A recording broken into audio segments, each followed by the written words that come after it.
Армысыз достар, бүгін сіздермен вальмовый крыша, немесе четырехскатный крыша, конверт крыша дейді, төбесінен қарағанда конверт болып көрінуіне байланысты конверт крыша деп атайды. Соны қалай жабу керектігін осындай макет жасай отырып көрсететін болам.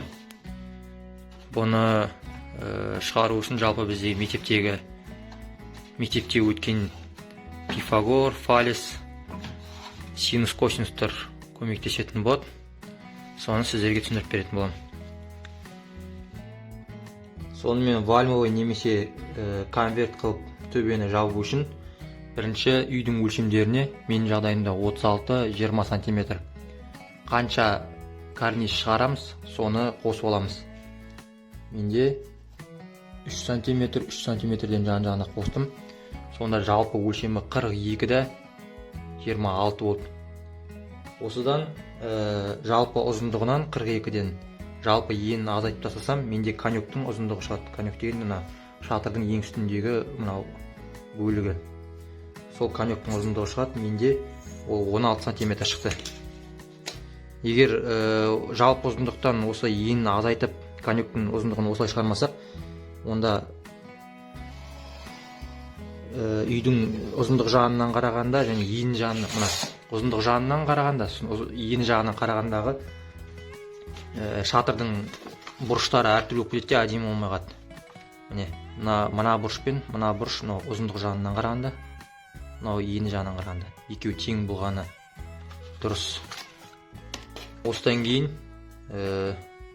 мынау балкілерін тастап шығамыз.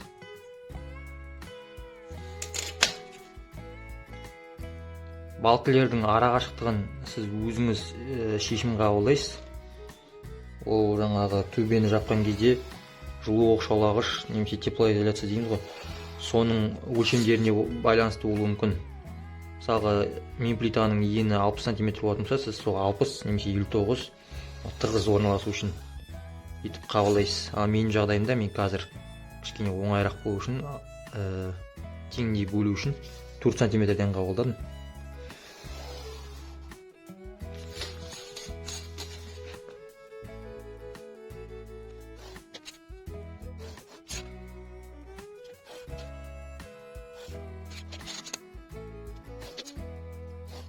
Сосын мына ені жағына келген кезде,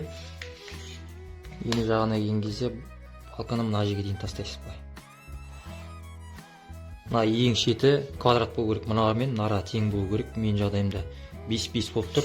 Сосын бір ескере кететін жағдай, мына менің үйімнің қабырғасы болатын болса, үйдің қабырғасына ішке кіріп тұрған жағы, мына карнизге шығып тұрған жағынан ұзын болған дұрыс.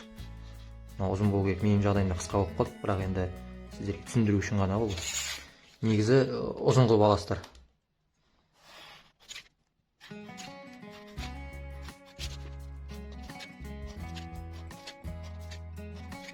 Сосын бұрыштарына бұлай диагональ бойымен балка тастайсыз.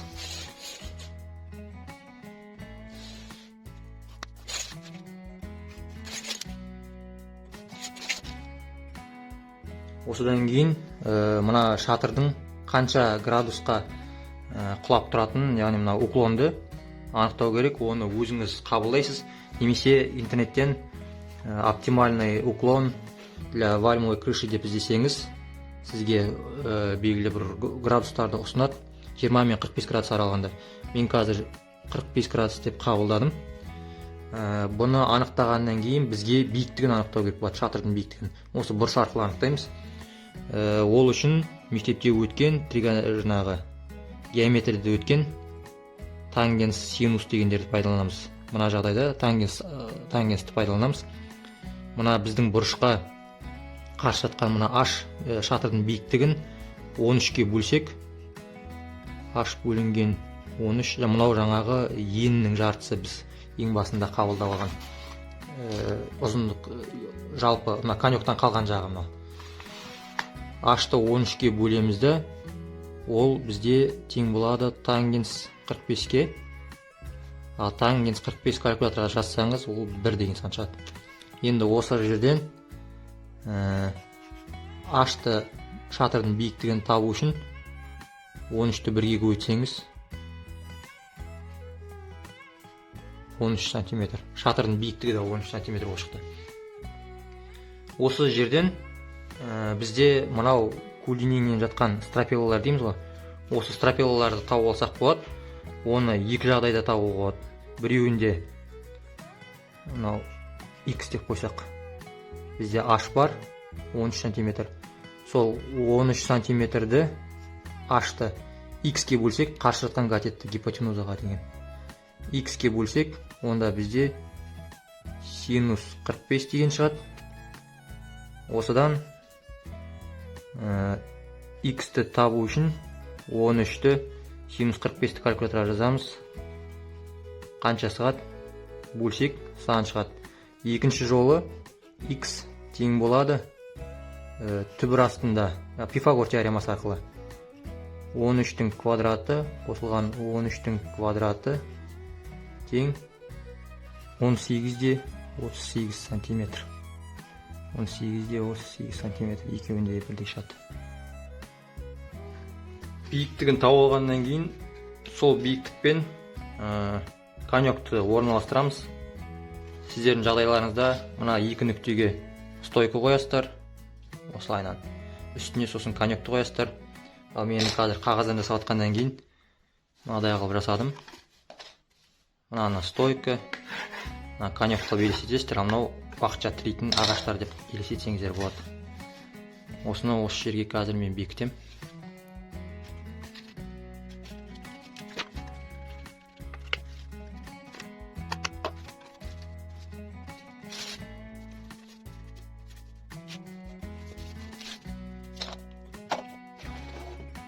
Жанынан қарағанда осылай, енінен қарасаңыз міне.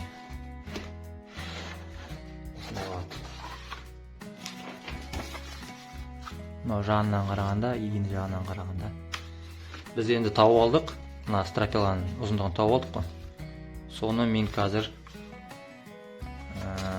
орналастыратын болам.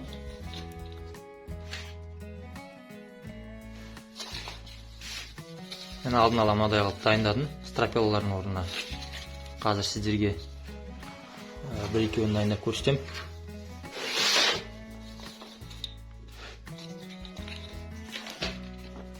Жаңа ұзындығын есептедік. Біз H-ты 13-ке бөлдік. Тангенс 45. H-ты биіктігін табу үшін 13-ті тангенс 45-ке көбейтеміз. Сонда біздің биіктігіміз 13.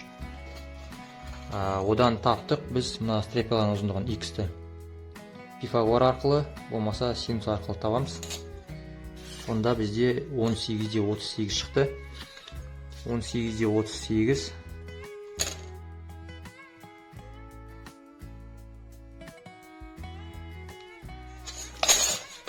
18-де 38.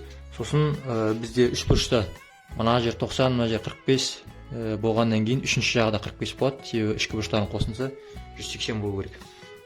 Сондықтан мен мына екі жағында 45 градустан алам.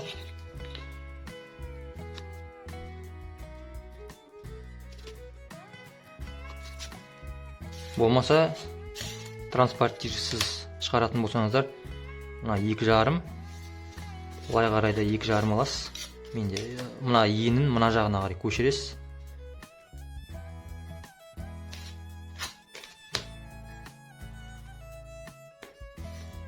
Сосын осы екеуін қоса қойсаңыз, мынау 45 градус шығады сізде.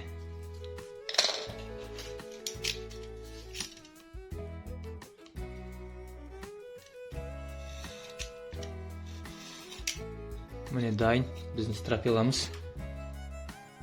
Енді осыны мына жерге бекітеміз. Сосын мына жерге бекітеміз. Екеуі бізде бірдей болады.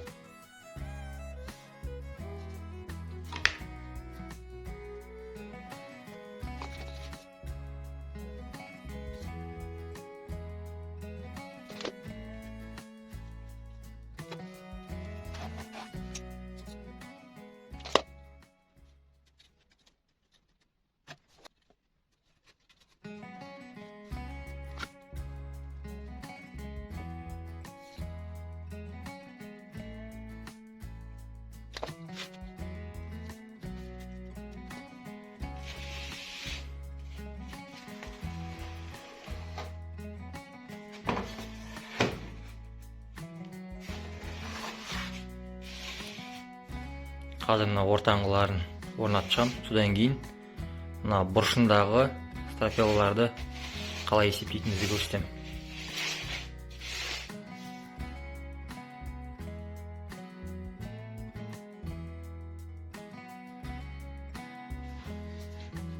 Енді бізге мына бұрыштағы былайынан орналасатын стропиланың ұзындығын табу керек. Бұны да Пифагор теоремасы арқылы анықтаймыз. Ол үшін біз мына квадраттағы диагоналін тауып аламыз. С.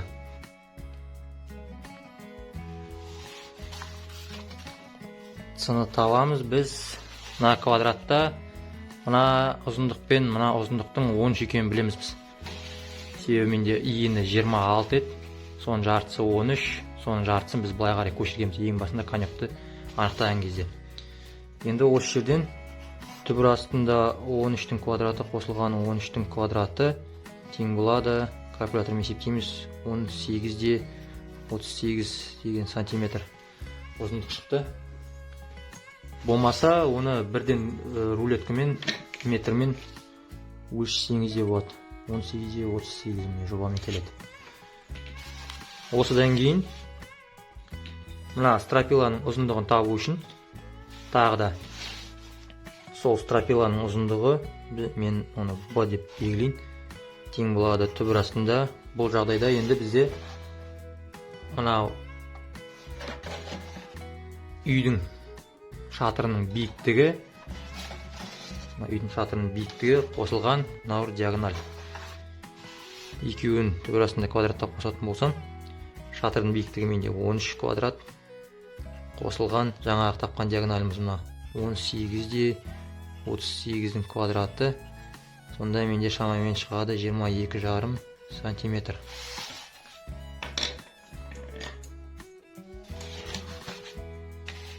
Өлшеп көрсек 22,5 сантиметр. Мен алдын ала бұл стропилалардың үшеуін дайындап қойғам. Қазір біреуін сіздерге кесіп көрсетемін. Және бұл жерде ескере кететін жағдай, алдыңғы мына тұрған стропилаларда екі жағында 45 қылып алған болсам, мына жерде екі жағы екі түрлі болады. Оны қазір сіздерге есептеп көрсетемін. Енді бізге мына стропиланың ұзындығын таптық. Оның астыңғы жағындағы бұрыш қанша және жоғары жағындағы бұрыш қанша екенін мына стропила мына бұрыш пен мына бұрыштың қанша екенін есептеу үшін синус, тангенс, косинус кез келгенмен есептесеңіз болады. Мысалға синус пен тангенспен есептейтін болсақ, мына ең басындағыдай. Онда қарсы жатқан катетті іргелес жатқан катетке, мына бұрышқа, альфа деген бұрышқа қарсы жатқан катетті іргелеске бөлсек, 13-ті бөлеміз 18-де 38 тең болады. Бізде тангенс альфа шығады. Калькулятормен есептейсіз. Шамамен 0,7 деген сан. Осыны интернетке жазсаңыз, арк тангенс 0,7 деп. Онда жуықтап 35 градус шығады. Сонда бізде мына жер 35 градус болса, мына жер 90 градус болса, үш бұрыштың ішкі бұрыштарын қосынса 180-ге тең. Мына жер 55-ге тең болады. Сонда 55, 35, екеуін қоссақ 90, мына жер 90, 180-ге тең. Немесе екінші жолы синуспен табатын болсаңыз, бұрышқа қарсы жатқан катетті гипотенузаға қатынасы, яғни 13-тің 22-де 5-ке қатынасы тең болады синус альфаны береді. Ол дегеніміз бізде шамамен 0,57 жеті периодта деген сан шығады. Соны арк синус 0,577 деп жазатын болсаңыз, жуықтап сол 35 градус шығады. Содан кейін стропиланы кесе берсеңіз болады. Оның ұзындығы бізде болды 22,5 сантиметр. 22,5 сантиметр. Бір жақ бұрышындағы бір жақ шетіндегі бұрыш бізде 35, екінші жағында 55 деген градус шықты.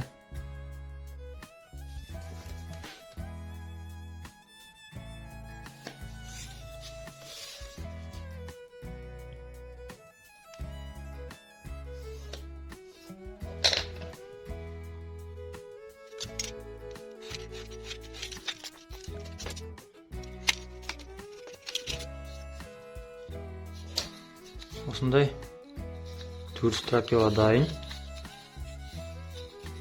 Төртеуін төрт жағына, төрт бұрышына қоямыз қазір.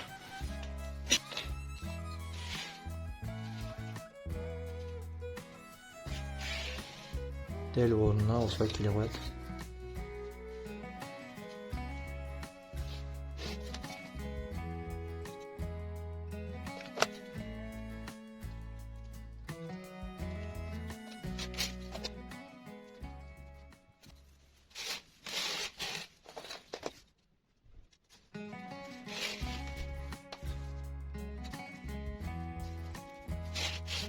Осындай каркас шығады бізде. Енді бізде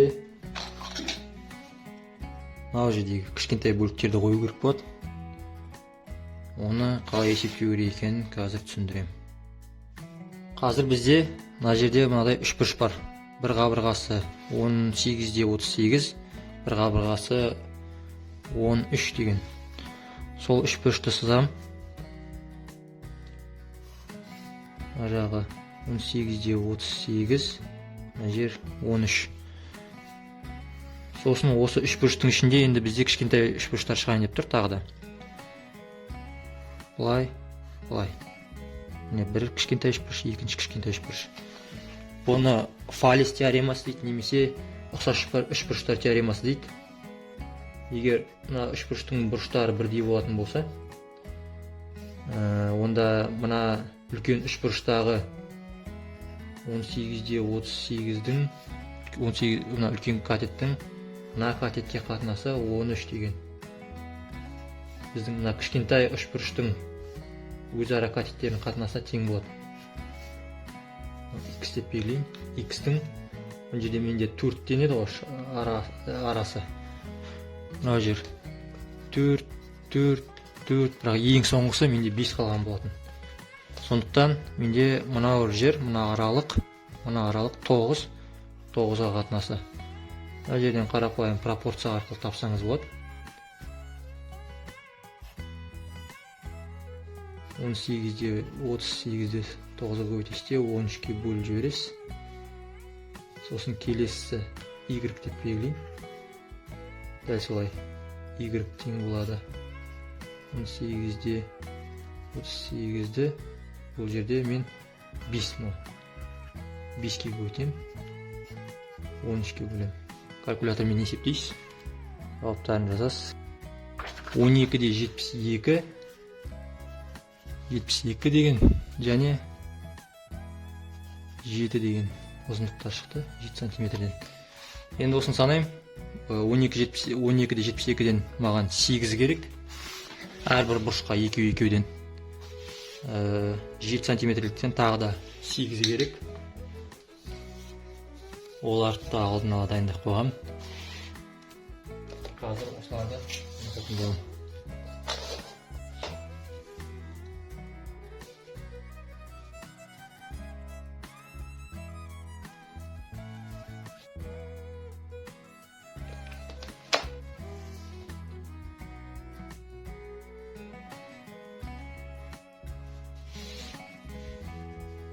Екі жақтан келген стропилалар бір-біріне түйісу керек, бір жерде қиылысу керек. Себебі бізде мына жер квадрат, 13-те 13, мына жер 9-да 9, одан кейін 5-те 5 деген квадрат. Сондықтан екеуінің бұрыштары тура бір-біріне келу керек.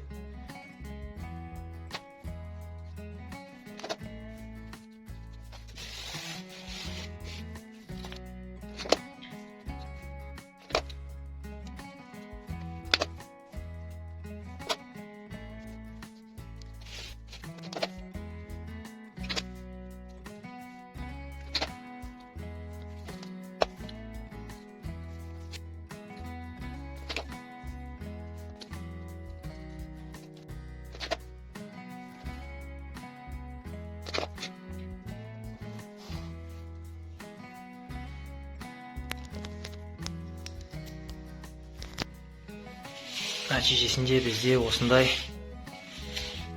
вальмовый крышаның немесе конверт крыша дейді, 4 скатты крыша дейді, жан жаққа 4 жаққа болады, каркасы шығады. Мектептегі оқытқан Пифагор, Фалес теоремалары, синус, косинус, тангенс, котангенс дегендер осындай кезде өмірде керек болады.